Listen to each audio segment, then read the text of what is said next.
నర్మదా మాటలు వేదవతి నమ్మకపోవడంతో, "అత్తయ్య నేనెంత చెప్పినా నమ్మట్లేదు. అసలు ఆ అబార్షన్ చేసిన డాక్టర్ ఉన్నారు కదా! తనని పట్టుకుంటే విషయం మొత్తం బయటికొస్తుంది. తనని తీసుకొచ్చి అత్తయ్యకి నిజం చెప్పించాలి" అని అనుకుని వల్లికి అబార్షన్ అయిన హాస్పిటల్‌కి వెళ్తుంది.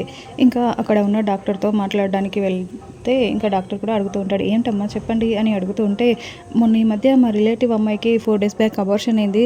అబార్షన్ చేసిన గైనకాలజిస్ట్ మెరుపుతీగని కలవాలి" అని అంటూ ఉంటే, "మెరుపుతీగనా? ఆ పేరుతో మా హాస్పిటల్‌లో ఎవరు లేరమ్మా డాక్టర్స్" అని అతను చెప్తూ ఉంటాడు.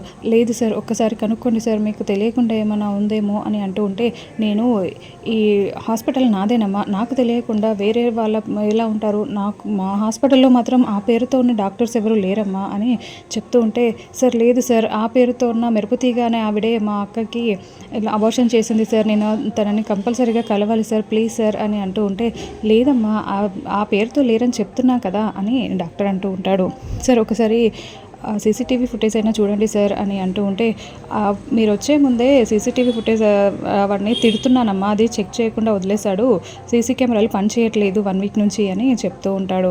"అయ్యో సార్, ఇప్పుడు ఎలాగా" అని అంటూ ఉంటే, "సార్ ఆ రోజు మీరు చెప్తున్న డేట్ రోజున మేము క్యాంప్ కోసం అందరం బయటికి వెళ్ళామమ్మా. అసలు హాస్పిటల్‌లో డాక్టర్సే ఎవరు లేరు ఆ రోజు" అని చెప్పి ఆ డాక్టర్ చెప్తూ ఉంటాడు. "అవునా?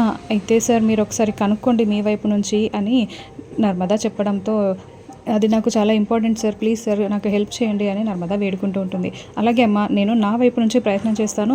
అబార్షన్ అయిన ఆవిడ మీ ఇంట్లోనే ఉంది కాబట్టి మీ రిలేటివే అంటున్నారు కదా! అటువైపు నుంచి మీరు కూడా ఎంక్వైరీ చేయండి" అని డాక్టర్ చెప్పడంతో, ఇంకా నర్మదా ఓకే అని చెప్పి బయటికి వస్తూ ఉంటుంది. అక్కడే ఆ మెరుపుతీగ రూమ్ క్లీన్ చేస్తూ, ఫ్లోర్ అంతా క్లీన్ చేస్తూ అక్కడే ఉండి ఉంటుంది. కానీ ప్రేమ తనని చూడకుండా పక్క నుంచే వెళ్ళిపోతూ ఉంటుంది.